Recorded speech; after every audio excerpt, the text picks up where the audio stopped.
So guys, এই যে recently যে হনুমান মুভিটা, তো তোমরা তো সকলেই ইতিমধ্যে জেনে গেছো যে ভাই এই মুভিটা কি লেভেলে সাকসেস পেয়েছে। মানে ওই বাজেটের একটা movie without any star cast, I mean so call star, without any so call star, মুভিটা ভাই যেই লেভেলে বিজনেস করেছে ভাই, যেই লেভেলে সাকসেস পেয়েছে সেটা ভাই আলাদা, ঠিক আছে? সেটা অভাবনীয়, মানে চিন্তা করা যায় না। বাট ভাই সাকসেস পেয়েছে কারণ ভাই মুভিটা সেই লেভেলে বানিয়েছে ডাইরেক্টর, ঠিক আছে? তো এই মুভির যে ডিরেক্টর আছে প্রকাশ বর্মা, তো সে সে একটা ইন্টারভিউতে সিদ্ধার্থ কানানের সাথে এক ইন্টারভিউতে কিছু কথা জানিয়েছে, ঠিক আছে?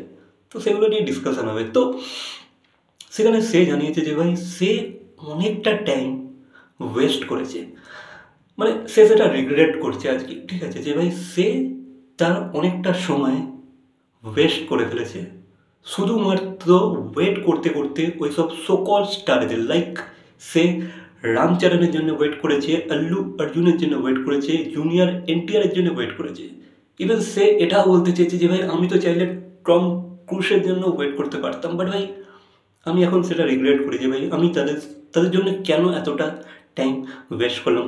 কারণ ভাই আমি এখন ভাবি যে ভাই আমি তো ইন্ডাস্ট্রিতে এসেছিলাম ভালো মুভি বানাতে, নাকি স্টারদের সাথে কাজ করতে। তো সে সেটাই মানে সে কি এই হনুমান স্ক্রিপ্টটার জন্য সে চেয়েছিল যে ভাই কোনো স্টারকে নিয়ে এই কাজটা করার কথা ভেবেছিল, ঠিক আছে? বাট ভাই সে কিছুটা টাইম কেটে যাওয়ার পর সেটা রিয়েলাইজ করেছিল যে ভাই আমাকে এবার একটা ডেডলাইন সেট করতে হবে, যে ডেডলাইনটা ক্রস করে গেলে তারপরে যদি টম ক্রুজও আসে আমি কাজ করব না বা আমি তাকে নেবো না, ঠিক আছে? তো সে সে সে সেই সময় ডিসাইড করেছিল যে ভাই সে যে যে এই অ্যাক্টারটা যে মুভিটা করেছে তাকে নিয়ে মুভিটা শ্যুট করার কথা ভেবেছিল, ঠিক আছে? সে ডেডলাইনটা পার হয়ে যাওয়ার পর তো সে এখন সেটা খুবই রিগ্রেট করে যে ভাই স্টারের জন্য ওয়েট করে আমি খুবই ভুল করেছি। বাট ভাই দেখো, মানুষ শেখে, ঠিক আছে, তাদের ভুল থেকে। তো ঠিক সময় ঠিক ডিসিশনটা সে নিয়েছিল আর সেটারই ফলাফল সে আজকে পেয়ে গেছে। এবার এবার আমরা জানি যে ভাই এই মুভিটা সাকসেস পাওয়ার পর এই যে মুভিটার যে সিকুয়েল সেটারও অ্যানাউন্সমেন্ট সে ইতিমধ্যে করেই দিয়েছে। তো এই মুভিটার সিকুয়েল তো আসছে, আর আই হোপ সে হয়তো এই সিকুয়েলটাতে হয়তো আরও বেশি ভাবে মনোযোগ দিয়ে কাজ করবে আর আরও ভালো ভালো দৃশ্য অডিয়েন্সকে দেখার সুযোগ করে দেবে। স্টোরিতে হয়তো সে অনেকটাই হয়তো তার এফর্ট দেবে অ্যান্ড অল, ঠিক আছে?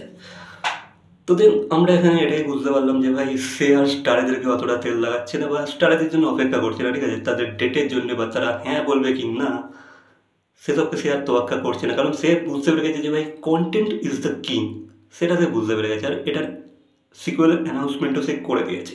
তো এটা সিকুয়েল তো আসছে, ঠিক আছে?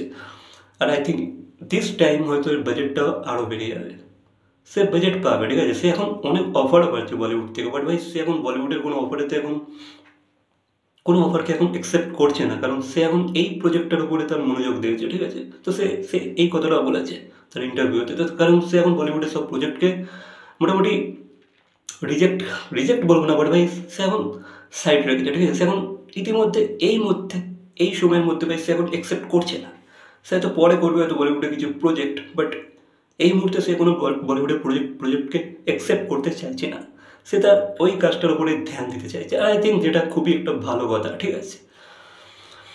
কারণ দেখো তুমি যে রিজনেই কাজ করো না কেন, তোমার যদি কাজ ভালো হয় সেটা প্যান ইন্ডিয়া লেভেলে ভাই স্প্রেড হবে, ঠিক আছে? তোমার নাম লোকে জানতে পারবে যে ভাই হ্যাঁ একটা ডাইরেক্টর আছে যে ভাই এই লেভেলে কাজ করেছে। তো আই থিঙ্ক এটা একটা ভালো ব্যাপার।